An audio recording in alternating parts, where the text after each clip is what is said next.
Okay, magandang hapon po sa ating lahat. Oras po natin, alas 3:45 ng hapon dito sa Baguio City. Ayan po, sabi pa ni Ma'am Gladys Vergara na ang kanyang commitment to environmental sustainability ay glad to be green.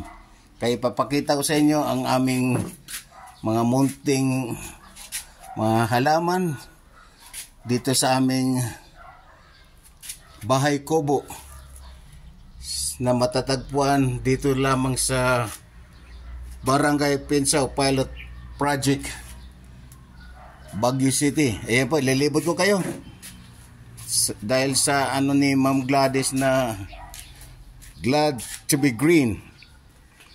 Ayun, ayun po, pagpasensya nyo ng bahay kubo namin. Ayan, para makita nyo mga pananim namin. Real talk lang tayo, sabay ganun. Ayan, oh. Kaya yung glad to be green sa pupuno ni Ma'am Gladys, running for congresswoman ng siyudad ng dito, at saka kasama niya si ang tinaguriang Kafagway Boy, ang boy ninyo sa Baguio City na walang iba kundi si founder and chief executive officer ng MMAC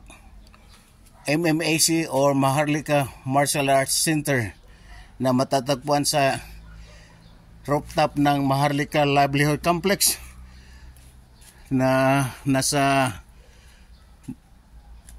Session Road and Magsaysay Street, adjacent to Abanor Square. Yan po, matatagpuan yung gym namin sa taas. Ito, papakita namin yung environment namin, yung kapaligiran.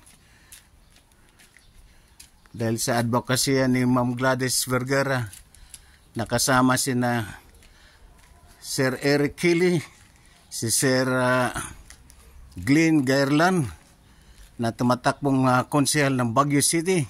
Ayan po, itong malunggay namin. Yan, yun, may gumamela. Sinsya na kayo sa lugar namin, kahit pa paano natugon namin yung ano ni Ma'am Gladys Vergara na glad to be green. Kaya handa rin silang glad to serve the Filipino people for being a congressman at the House of Representatives. Si Ma'am Gladys Vergara, huwag natin kalimutan sa araw ng halalan, 12 ng Mayo 2025 po. Hindi pa tayo pwede mga panya dahil ang start of campaign period ay magsimula sa 28 nitong buwan na to. Ayan, itong kapaligiran namin. Pagpasensya nyo ng bahay kubo namin. Sa kasabihan pa, di bali bahay kubo kung tao ang nakatira kaysa palasyo. Kung kwago naman, di useless din daw, sabi nila.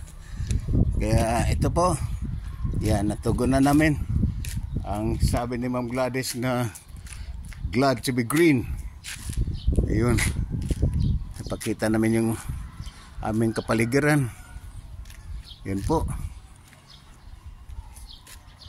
Yan, yung mga kapitbahay namin dito sa Pinsao Pilot Project, Barangay Siyudad ng Baguio City. Ayan.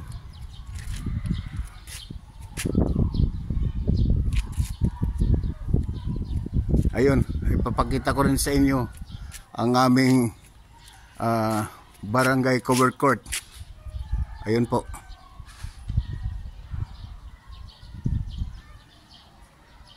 Na harinawa sa pagdating ng kapistahan ng aming minamahal na Barangay Pinsao Pilot Project sa lungsod ng Baguio, ay magkaroon kami ng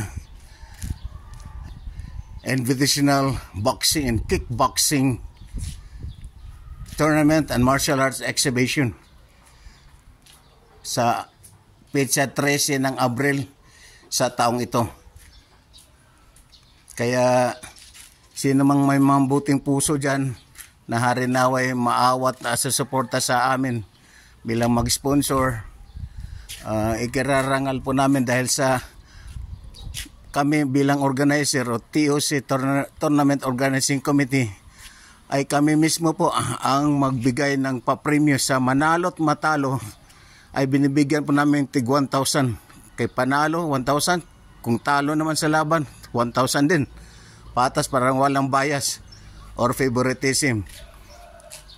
Siyempre kung makalimang bouts kami sa boxing, so that is total of 10K.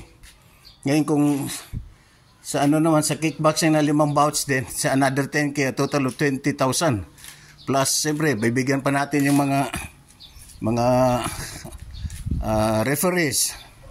2 referees, that is total of 2K plus 3 judges, another 3K, that's total of 5. So 20 plus 5 is 25K. Plus the remaining 5K na hanggang lang kami, hanggang 30 lang ang pwede. So ang matirang 5K ay gagamitin naman po namin sa sa foods, beverages, transportation, and other miscellaneous expenses. Okay, hanggang dito na lang po.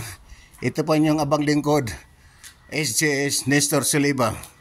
Sign off. Post.